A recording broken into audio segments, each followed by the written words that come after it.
अस्सलाम वालेकुम everyone, I am doctor आमना रियाज और आज की इस वीडियो में हम बात करेंगे कि अगर आप पाकिस्तान, इंडिया, बांग्लादेश, श्रीलंका या किसी भी एशियन कंट्री से इटली मूव होना चाहते हैं तो आपके पास क्या अपॉर्चुनिटीज हैं।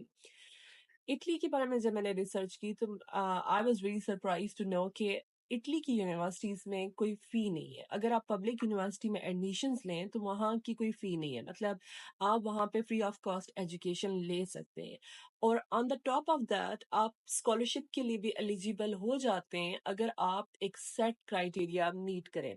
तो इस वीडियो में हम इन सारे एवेन्यूज को डिस्कस करेंगे, क्या अपॉर्चुनिटीज हैं, आप स्कॉलरशिप्स कैसे अप्लाई कर सकते हैं, आपके पास क्या डॉक्यूमेंट्स होने चाहिए, कितने पैसे आपके पास होने चाहिए, क्या आपको बैंक स्टेटमेंट की ज़रूरत है या नहीं, आइल्स की रिक्वायरमेंट है या नहीं, और आपने स्कॉलरशिप कौन सी वेबसाइट्स पे जाके ढूंढने हैं, आपको कहाँ से पता लगेगा कि कौन सी स्कॉलरशिप्स अब की कॉल अभी ओपन है। तो लेट्स गेट स्टार्टेड।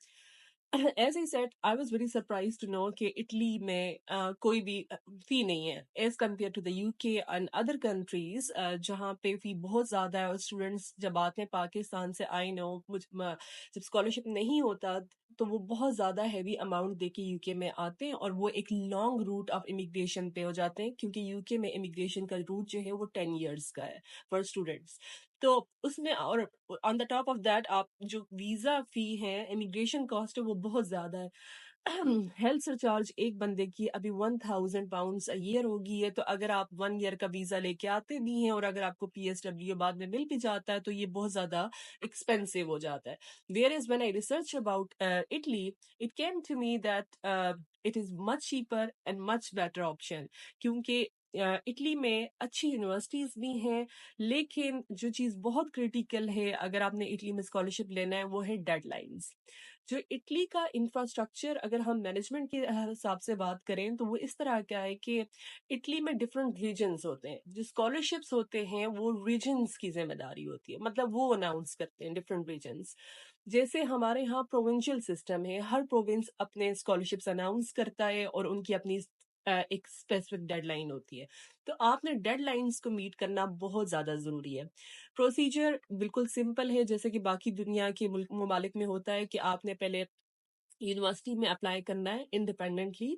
आपने यूनिवर्सिटी में अगर आप मास्टर्स के लिए अप्लाई करेंगे, PhD के लिए अप्लाई करें, तो आप प्रोफेसर को अप्रोच करेंगे, उनसे अपनी रिसर्च डिस्कस करेंगे और अगर वो आपको लेने में विलिंग है, एग्री हो जाते हैं, तो आप उनसे जो है एडमिशन अप्लाई करेंगे और आपके पास ऑफर लेटर आ जाएगा। Once you have offer letter, the second thing is कि आपने स्कॉलरशिप के लिए अप्लाई करना है। स्कॉलरशिप के लिए एलिजिबिलिटी क्राइटेरिया ये है कि इटली गवर्नमेंट का मेन जो मेजर क्राइटेरिया ये है कि अगर आपकी फैमिली इनकम 20,000 यूरो से कम है तो आप को कंसीडर किया जाता है कि आप जो है सरवाइव नहीं कर सकते विदाउट स्कॉलरशिप, तो आप उसके लिए एलिजिबल हो जाते हैं। लेकिन अगर आपकी family income, like family income से ये मुराद है कि आपके पेरेंट्स की इनकम या आपकी ओवरऑल जो फैमिली इनकम है हस्बैंड वाइफ की, अगर वो 20,000 यूरो से अबव है तो फिर आप इन स्कॉलरशिप्स के लिए एलिजिबल नहीं होते। लेकिन पाकिस्तान, इंडिया, बांग्लादेश, श्रीलंका, क्योंकि हमारे कंट्रीज में इतनी ज्यादा इनकम पर एनम नहीं होती, तो मोस्टली लोग इस कैटेगरी में एलिजिबल हो जाते हैं। तो ये फर्स्ट क्राइटेरिया है। अगर आप इसके लिए एलिजिबल हैं तो आप स्कॉलरशिप्स के लिए अप्लाई करते हैं और तकरीबन आपको per annum around 7500 euro scholarship मिलता है पर ईयर, जो कि पाकिस्तानी 22 लाख के करीब बनता है। और वो आपको एकदम से नहीं दे दिया जाता, वो आपको स्टेप वाइज मिलता है। मतलब आपको वो जैसे 3000 पहले देंगे, सेकेंड इंस्टॉलमेंट में 4000 देंगे, वो एक स्पेसिफिक उनका पैटर्न है जिस तरह से वो आपको स्कॉलरशिप मिलता है। लेकिन जो इम्पोर्टेंट चीज है कि आपको इसके लिए कौन से डॉक्यूमेंट्स रिक्वायर्ड हैं, क्या आपको आइल्स चाहिए या नहीं। मोस्ट ऑफ द यूनिवर्सिटीज के लिए जो मैंने रिसर्च किया उनकी रिक्वायरमेंट्स आइल्स नहीं है। अगर आपके पास इंग्लिश लैंग्वेज सर्टिफिकेट है, फॉर एग्जांपल आपने पाकिस्तान में लट्स एंड नस्ट से आपने ग्रेजुएशन किया है या आपने पंजाब यूनिवर्सिटी से मास्टर्स किया, वट, तो अगर आपको यूनिवर्सिटी ये लिख देती है कि हमने इस स्टूडेंट के जो जितना भी 4 साल या 6 साल या 2 साल का कोर्स था वो इंग्लिश में था, mode of communication and mode of teaching all it was English, तो आपको यूनिवर्सिटी इंग्लिश लैंग्वेज सर्टिफिकेट दे देती है, जो कि इटली की most of the universities accept करती हैं, विच मीन्स कि आपको आइल्स नहीं देना पड़ता। हाउएवर अगर आप आइल्स दे दें तो आपके लिए स्कॉलरशिप्स लेना ज़्यादा इजी हो जाता है, लेकिन अगर आप आइल्स नहीं भी देते और आपको सिर्फ एडमिशन में इंटरेस्टेड हैं तो एज आई सेड आप इंग्लिश लैंग्वेज सर्टिफिकेट सबमिट करवा दें और आपको वहां से ऑफर लेटर मिल जाएगा। अच्छी बात ये है इटली की कि आप अपनी फैमिली के साथ वहां पे इमिग्रेट कर सकते हैं, और आप इटली क्योंकि यूरोपियन यूनियन का पार्ट है तो आपको इमिग्रेशन रूट्स जो हैं वो भी कंपेरेटिवली ईजियर है as compare to other countries. और अब बात करते हैं कि आपको डॉक्यूमेंट्स क्या चाहिए। देखिए, आपकी जितनी भी एजुकेशनल क्वालिफिकेशंस हैं, लेट्स से आप पीएचडी के लिए जा रहे हैं, मैं पीएचडी की बात इसलिए कर रही हूँ क्योंकि अगर आप मास्टर्स के लिए जा रहे हैं तो आपको थोड़े कम डॉक्यूमेंट्स चाहिए होंगे, ज्यादा डॉक्यूमेंट्स आपको पीएचडी के लिए ही चाहिए होते हैं। तो आपकी मैट्रिक की जो सर्टिफिकेट्स हैं, आपके एफएससी, आपका बीएस, आपका एमएस और एमफिल जो भी आपने किया हुआ है, मेक श्योर करें जो आपके बोर्ड्स हैं उनसे वो अटेस्टेड हो या एचईसी से वो अटेस्टेड हो। जैसे कि आपकी जो डिग्रीज होंगी यूनिवर्सिटी की वो एचईसी अटेस्ट करेगा, जो बोर्ड है वो आपका मैट्रिक और एफएससी की जो सर्टिफिकेट्स है उनको अटेस्ट करेगा। ये काम आपने पहले से कर लेना है। ये काम अगर आप किसी भी कंट्री में मूव होना चाहते हैं, आप कनाडा मूव हो रहे हैं, यूके, आप किसी भी कंट्री में मूव हो रहे हैं, ये काम आप अभी से कर लें। ठीक है, आप अपने बोर्ड से अपॉइंटमेंट लें, आप एचईसी से अपॉइंटमेंट लें और अपनी इन सारी चीजों की अटेस्टेशन करवा लें। Once you have done that you should go to ministry of foreign affairs में जाएं और वहां से फर्दर अटेस्टेड करवा लें अपने सारे डॉक्यूमेंट्स। तो ये होता है कि आपके डॉक्यूमेंट्स इस तरह से वेरीफाई हो जाते हैं और वो रेडी होते हैं। अगर आपको ऑफर लेटर दिया जाता है और वो कहते हैं कि अपने ये डॉक्यूमेंट्स सबमिट करवाओ तो आपके लिए ईजी हो जाएगा। अब बात करते हैं कि पैसे कितने लगेंगे। इन सारे डॉक्यूमेंट्स की अटेस्टेशन में आपके 20K तो लग ही जाएंगे, क्योंकि एचईसी की अटेस्टेशन भी थोड़ी सी एक्सपेंसिव है। और लेकिन ये आपको हेल्प करेगा डिफरेंट स्कॉलरशिप्स में, और अगर आप एडमिशन लेना चाहते हैं ये एक मैंडेटरी स्टेप है जो आपको करवा लेना चाहिए। बहुत से कंट्रीज की ये भी रिक्वायरमेंट है कि आपके पास पीआरसी होना चाहिए, पुलिस क्लियरेंस सर्टिफिकेट होना चाहिए, पीसीसी, तो आप वो भी करवा लें तो अच्छा है। बहरहाल जब आपने अपने डॉक्यूमेंट्स अटेस्ट करवा लिए, दूसरा स्टेप ये है कि अगर आप विलिंग हैं आइल्स देने में, आप आइल्स दे दें। तो इस पे आपका खर्चा आ जाएगा तकरीबन 60K।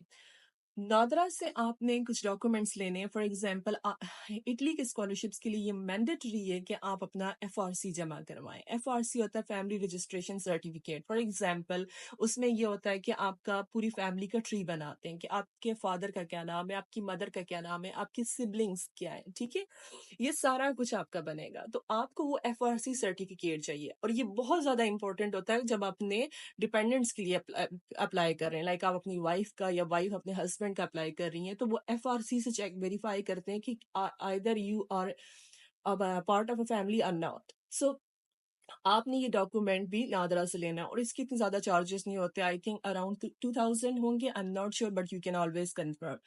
जो अनदर डॉक्यूमेंट है वो बहुत जरूरी है और उसको कहते हैं सीमिया। ठीक है, ये इस डॉक्यूमेंट को लेने में आपको तकरीबन 60,000 चाहिए होंगे, और ये इम्पोर्टेंट डॉक्यूमेंट है, आप इसको अपने माइंड में रखिएगा। जो वीजा अप्लाई करते हुए आप जो बुकिंग करवाएंगे, ठीक है, क्योंकि इटली में भी ये होता है कि उन्हें ट्रैवल इंश्योरेंस चाहिए, बहुत सारी आपकी अकोमोडेशन और ये वो सारा चाहिए होता है।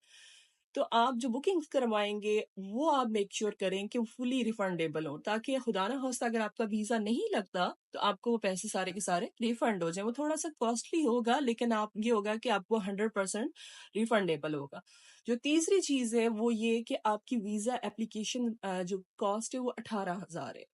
ठीक है, ये पैसे आपके माइंडसेट में होने चाहिए। जो टोटल खर्चा होगा ना आपका, अगर मैं ये बोलूं कि फ्लाइट्स, आपकी डॉक्यूमेंट्स अटेस्टेशन, अगर आप आइल्स दे रहे हैं, आपकी वीजा एप्लीकेशन, ये सारा का सारा 6 लाख के अंदर अंदर होना चाहिए। इससे ज्यादा नहीं होना चाहिए, इससे कम होना चाहिए। और अगर आपको स्कॉलरशिप मिल जाता है, जैसे कि मैंने आपको कहा कि 22 लाख का स्कॉलरशिप है जो टोटल अमाउंट उनकी वेबसाइट पे आ रही है, तो आप उसमें देखें आपका टोटल खर्चा 6 लाख का होगा और बाकी के पैसे आप वहाँ अकोमोडेशन में और खाने पीने में सर्व कर सकते हैं। और on the top of that always you can get a part time job while studying in Italy. एक दफा आपका एडमिशन हो गया, मेन चीज ये कि आपने स्कॉलरशिप कैसे अप्लाई करना है। एज आई सेड कि आपने जो रीजनल स्कॉलरशिप्स हैं उनकी डेडलाइन को मद्देनजर रखना है, उनकी डेडलाइंस को देखते रहना है और उनसे पहले अप्लाई करना है। 3 डॉक्यूमेंट्स आपके बहुत ज्यादा जरूरी हैं। फर्स्ट, आपने ये प्रूव करना है थ्रू योर FRC कि आपकी जो फैमिली इनकम है, जो आप फैमिली ट्री बनाएंगे ना कि ये मेरे फादर मदर, ये मेरी वाइफ सिबलिंग्स, आपकी फैमिली इनकम 20,000 यूरो से अबव नहीं है। ये डॉक्यूमेंट आपने सबमिट करवाना है। दूसरा डॉक्यूमेंट आपका जो एडमिशन लेटर है यूनिवर्सिटी का वो सबमिट करवाना है। और तीसरा डॉक्यूमेंट ऑफ कोर्स आपने अपना FRC सबमिट करवाना होता है और आप एप्लीकेशन फिल करते हैं सारी। मोस्ट प्रोबेबली अगर आप देखें बहुत हायर चांसेस हैं कि ये स्कॉलरशिप मिल जाता है और यही एक रीजन है कि बहुत सारे लोग, बहुत सारे स्टूडेंट्स पाकिस्तान से इटली जाते हैं और वहां पे परमानेंटली फिर सेटल भी हो जाते हैं। ये एक easier way as compare to UK. UK में अभी इमिग्रेशन बहुत ज्यादा स्ट्रिक्ट होगी हुई है और बहुत एक्सपेंसिव है। मैंने खुद वहां पे बहुत ज्यादा टाइम गुजारा है। I really don't suggest people कि आप इतनी बड़ी गैम्बल करें। अगर आप फैमिली के साथ जा रहे हैं, जैसे आपके 2 बच्चे हैं, हस्बैंड वाइफ, तो आप अगर 1 ईयर की एक्सटेंशन करवाते हैं तो 4,000 सिर्फ और सिर्फ 4,000 पाउंड का मतलब ये कि आप आई थिंक 15 लाख रुपए या उससे भी ज्यादा सिर्फ और सिर्फ आप किस में दे रहे हैं, आप हेल्थ के नाम पे दे रहे हैं। अभी वीजा फीस के अलावा है, तो इटली बहुत चीपर ऑप्शन है आपके पास। और एज आई सेड कि आपकी जो फ्लाइट्स हैं वो 1.5 से 2 लाख में मैक्सिमम आएंगी और ये रिफंड हो जाएगा अगर आपको स्कॉलरशिप अप्रूव हो जाता है।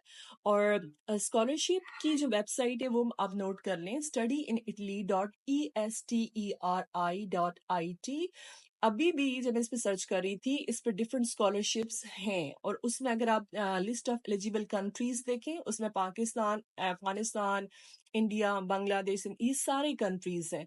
और स्कॉलरशिप्स जो हैं वो 9 महीने के भी हैं, वो मास्टर्स डिग्री के भी हैं। अगर आप PhD में आप 9 महीने की रिसर्च के लिए भी जा सकते हैं फॉर 9 मंथ्स। अगर आपका ताल्लुक आर्ट्स से है, आर्ट्स एंड कल्चर, उसके लिए भी आप जा सकते हैं। तो ये आप प्लीज इसको गो थ्रू करें, मैं लिंक अटैच कर दूंगी। म्यूजिक, ठीक है, ये डिफरेंट कैटेगरीज हैं। Italian taught courses, English taught courses, आप देख सर्च कर सकते हैं। ये वेबसाइट मैं अटैच कर देती हूँ, आप प्लीज इसको सर्च करें and I wish you good luck.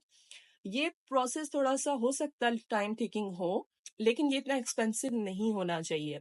एक इम्पोर्टेंट बात मैं बताना आपको भूल गई, जो बैंक स्टेटमेंट है वो आपकी 6 महीने की सबमिट होगी। इटालियन गवर्नमेंट आपको वीजा इस बेस पे अप्रूव करती है कि वो देखते हैं कि अगर आप उनकी कंट्री में आ जाते हैं, अगर आपके पास स्कॉलरशिप है तो फिर तो ठीक है, लेकिन अगर स्कॉलरशिप नहीं है तो आपने प्रूफ ऑफ इनकम देना है और प्रूफ ये देना है कि आप वहां जाके उन पर बर्डन नहीं बन जाएंगे। वो जिसको आपके पास बैंक स्टेटमेंट होनी है वो 25 लाख की होनी चाहिए। इसका ये मतलब नहीं है कि आपके 25 लाख रुपए स्पेंड होंगे, लेकिन इसका ये मतलब है कि आपने जो फैमिली ट्री अपना सबमिट करवाया था नादरा की वेबसाइट से, आपके भाइयों के अकाउंट में, सिबलिंग्स में, आपके पेरेंट्स के अकाउंट में, किसी के अकाउंट में 25 लाख रुपया होना चाहिए कि जो आप ये शो कर सकें कि अगर मुझे जरूरत पड़े इटली में तो ये पैसे मेरे पास हैं जो मैं I am willing to spend. ये क्रिटिकल है। अगर आपके पास स्कॉलरशिप नहीं है तो ये चीज बहुत ज्यादा जरूरी है। अगर आपके पास स्कॉलरशिप है then it's not mandatory in any country कि आप फाइनेंशियल जो है वेरिफिकेशन दें। So I think it's a very good opportunity and I wish you good luck. अगर आपके कोई क्वेश्चंस हैं तो you can always reach out to me and I will try my best to give you answers which are according to my understanding. Of course, I wish you good luck and I'll see you in the next video. Till then, take care. Allah Hafiz.